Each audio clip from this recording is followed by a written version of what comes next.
আসসালামু আলাইকুম বন্ধুরা, আশা করি সবাই ভালো ও সুস্থ আছেন।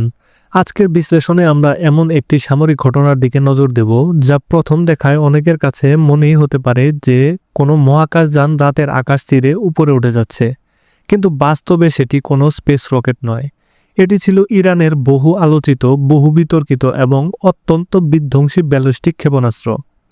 রাতের অন্ধকারে তেহরানের আকাশসীমা পেরিয়ে যে আগুনের রেখা আকাশে দৃশ্যমান হয়, সেটি দ্রুত গতিতে ছুটে যায় ইসরায়েলের দিকে। প্রত্যক্ষদর্শীরা বলছেন দৃশ্যটি ছিল অবিশ্বাস্য, যেন আকাশে এক জ্বলন্ত অগ্নিগোলক ছুটে চলছে নির্দিষ্ট লক্ষ্যবস্তুর দিকে। অবশেষে সেটি আঘাত হানে তেল আবিবের একটি গুরুত্বপূর্ণ সামরিক স্থাপনায়।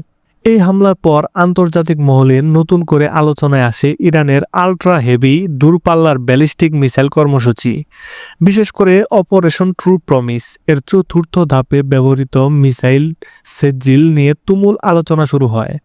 সেজ্জিলের আকাশে উড্ডয়নের দৃশ্যটি দেখে অনেকেই বিস্মিত হয়েছে। এটি প্রচলিত তরল জ্বালানির মিসাইল নয়, বরং কঠিন জ্বালানি চালিত, যা দ্রুত প্রস্তুত ও উৎক্ষেপণযোগ্য। এ ধরনের মিসাইল যুদ্ধক্ষেত্রে কৌশলগত সুবিধা দেয়, কারণ শত্রুপক্ষের গোয়েন্দা নজরদারি এড়িয়ে খুব অল্প সময়ে লঞ্চ করা সম্ভব। প্রাথমিক তথ্য অনুযায়ী এই মিসাইলটি ইসরায়েলের আকাশ প্রতিরক্ষা ব্যবস্থাকে ভেদ করতে সক্ষম হয়েছে, যদিও আনুষ্ঠানিকভাবে সব তথ্য প্রকাশ করা হয়নি। তবে বিভিন্ন সামরিক বিশ্লেষক ধারণা করছেন রাতের সেই আঘাত ঠেকাতে ব্যর্থ হয়েছে ইসরায়েলের এয়ার ডিফেন্স সিস্টেম। ফলে তেল আবিব সহ বিভিন্ন শহরে বাংকারে আশ্রয় নেয় সাধারণ মানুষ।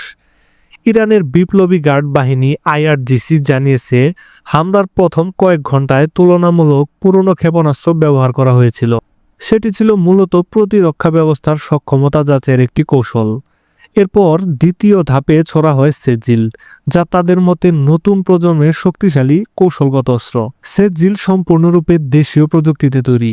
এর পাল্লা আনুমানিক 2000 থেকে 2500 কিলোমিটার পর্যন্ত, অর্থাৎ মধ্যপ্রাচ্যের বেশিরভাগ অঞ্চলেই এর আওতার মধ্যে পড়ে। এটি 700 থেকে 1000 কেজি পর্যন্ত ওয়ারহেড বহনে সক্ষম। এর গতি সুপারসনিক পর্যায়ে অতিক্রম করে, যা প্রতিরোধ করা কঠিন করে তোলে। 2008 সালে প্রথমবার পরীক্ষামূলক উৎক্ষেপণের মাধ্যমে বিশ্বকে চমকে দেয় তেহরান। পরবর্তীতে 2021 সালের সামরিক মহড়ায় আবারও সেজ্জিলকে সামনে আনা হয়, যেন এক প্রকার কৌশলগত বার্তা ইরান তাদের দীর্ঘপাল্লার সক্ষমতা আরও উন্নত করছে। তখন থেকে বিশ্লেষকরা ধারণা করেছিলেন ভবিষ্যতের যে কোনো বড় সংঘাতে ইরান সুপারসনিক ও ব্যালিস্টিক ক্ষেপণাস্ত্রের সমন্বিত ব্যবহার করবে।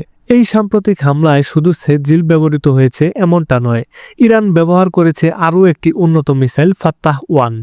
ফাত্তাহ-1কে অনেকে হাইপারসনিক শ্রেণীর কাছাকাছি সক্ষমতার অস্ত্র হিসেবে বিবেচনা করেন। এর গতি ঘন্টায় প্রায় 16,000 থেকে 18,500 কিলোমিটার পর্যন্ত পৌঁছাতে পারে বলে দাবি করা হয়। এই ধরনের গতিবেগ প্রতিরোধ ব্যবস্থা ভেদ করার সম্ভাবনা বাড়িয়ে দেয়।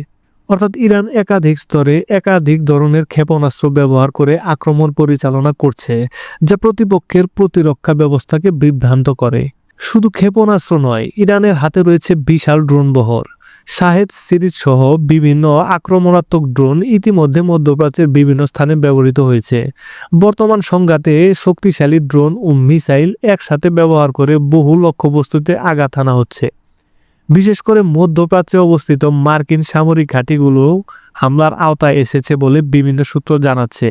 এর ফলে গোটা অঞ্চলে নিরাপত্তা পরিস্থিতি চরম উত্তেজনাপূর্ণ হয়ে উঠেছে। ইসরায়েলের আকাশ প্রতিরক্ষা ব্যবস্থা 24 ঘন্টায় সক্রিয় রাখা হয়েছে। আয়রন ডোম, ডেভিড স্লিং, এরো সিস্টেম সবই প্রস্তুত, কিন্তু তবুও সম্পূর্ণভাবে প্রতিরোধ করা যাচ্ছে না সব আক্রমণ।